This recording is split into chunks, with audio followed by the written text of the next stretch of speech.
Bismillahirrahmanirrahim. Assalamu alaikum. My name is Hassan, and today we are going to silence unknown caller in WhatsApp. So, what is silence unknown caller? So, it is a WhatsApp feature that stop calls from numbers not saved in your contact from ringing your phone. Instead of a ringing alert, these calls appear in your call list and notification, allowing you to see them later and decide whether to call back or not.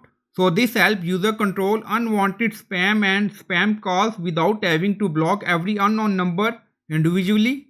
On top right, you see three dots, so click on it, and then you see multiple option. Now you see setting, so again click on it.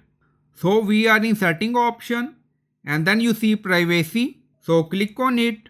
So we are in privacy section, and then you see calls, silence unknown callers, so click on it. Now you see silence unknown callers. Calls from unknown numbers will be silenced. So enable this option. So in this way you can silence unknown caller in WhatsApp. So I hope you like this video. Please like, comment, share, subscribe. Thank you for watching.